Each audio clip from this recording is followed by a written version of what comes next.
ఏంటో అసలు యూట్యూబ్ పుణ్యమా అనేసి కొత్త కొత్త ప్రయోగాలన్నీ చేస్తున్నాను ఈ మధ్యలో. చూసేయండి, ఇంట్లో అయితే గ్రేప్స్ ఉన్నాయి, అవైతే తినట్లేదు, ఎందుకు వేస్ట్ చేయడం అనేసి గ్రేప్స్తో నేనైతే ఇలా కిస్మిస్ రెడీ చేశాను. చూసేయండి, అందుకోసం గ్రేప్స్ పైన కొద్దిగా వైట్గా పౌడర్ లాగా ఉంటుంది కదా, అది పోవాలనేసి ఇలా ఉప్పు వాటర్ వేసి కాసేపు పక్కన పెట్టేశాను.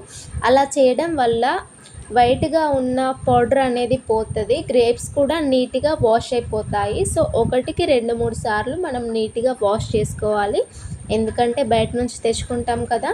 సో అందుకనే ఒకటికి 2-3 సార్లు నీట్గా వాష్ చేసుకున్న తర్వాత నెక్స్ట్ ప్రాసెస్ ఏంటంటే వీటిని ఉడికించాలి.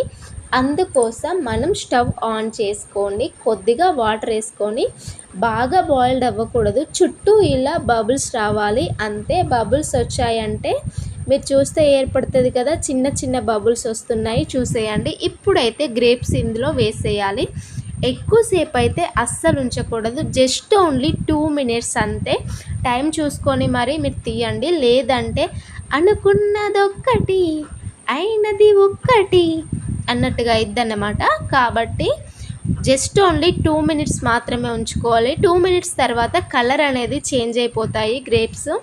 కలర్ చేంజ్ అయిన తర్వాత ఇలా మీరు స్టెయినర్తో తీసుకొని లేదా గరిటెతో అయినా తీసుకొని ఒక ప్లేట్లో వేసేసుకోవాలి. నేనైతే మొత్తం గ్రేప్స్ ఇలాగే చేసేసాను. ఇప్పుడు తడి లేకుండా టవల్తో తుడుచుకోవాలి, బాగా రఫ్ చేయకూడదు, స్మూత్గానే తుడుచుకోవాలి. కాసేపు ఫ్యాన్ గాలికి ఆరబెట్టేయాలి. ఇప్పుడైతే మేడ మీదకి వెళ్తున్నాను, చూసేయండి. ఇక ఎండలో మనం ఇలా క్లాత్ లేకుండా అయినా ఎండబెట్టచ్చు, క్లాత్ వేసైనా ఎండబెట్టచ్చు. చూడండి, 3 రోజులు ఎండబెట్టిన తర్వాత కిస్మిస్ రెడీ అయినాయి. ఎన్ని గ్రేప్స్ వేస్తే ఎన్ని కిస్మిస్లు వచ్చాయో చూడండి.